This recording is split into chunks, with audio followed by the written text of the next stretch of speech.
கர்த்தருக்குள் பிரியமானவர்களே, ஆகஸ்ட் 12 இன்றைய பனித்துளிகளின் தலைப்பானது அன்பு காட்டுங்கள்.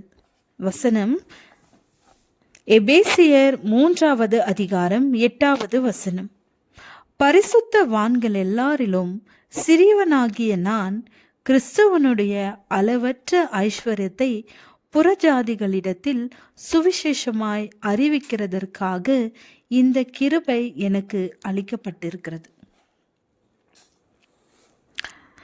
ஒரு தம்பதியார் அந்த பட்டணத்திலிருந்த அனாதை இல்லத்திற்கு சென்று ஒரு குழந்தையை தத்தெடுக்க முடிவு செய்தனர். அந்த இல்லத்தின் நிர்வாகி ஒரு அழகான 6 வயது பையனை அழைத்து அவர்களுக்கு காட்டினார். அந்த பையனை இந்த தம்பதியருக்கு மிகவும் பிடித்து விட்டது. அவர்கள் அந்த பையன் மேல் மிகுந்த அன்பு கொண்டனர். தங்கள் அன்பையே வெளிப்படுத்த அவனிடம் பேசினார்கள்.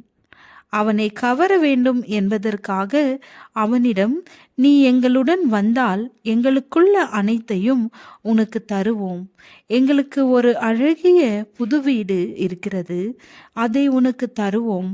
புதிய ஆடைகள் வாங்கி தருவோம், விளையாட்டு சாமான்கள் வாங்கி தருவோம் என கூறினார்கள்.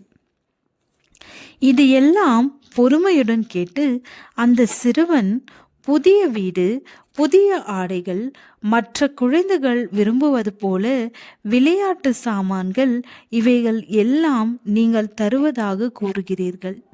அப்படியென்றால் நான் இங்கேயே இருந்து விடுகிறேன் என்று கூறினான். இதை கேட்ட அந்த தம்பதியார் அதிர்ந்து போயினார். ஏன், இவைகளை காட்டிலும் இன்னும் உனக்கு என்ன வேண்டும் என கேட்டனர். அவனுடைய பதிலை கேட்டு அந்த பெண்மணி இரட்டிப்பான ஆச்சரியம் அடைந்தாள்.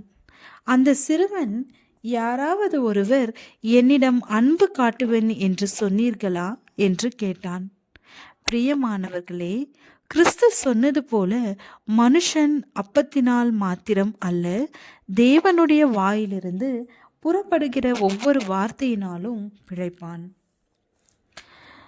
அன்புக்காக ஏங்கக்கூடிய ஒரு நபருக்கு இந்த உலகத்தில் ஐஸ்வர்யம், மேன்மை ஒரு பொருட்டல்ல.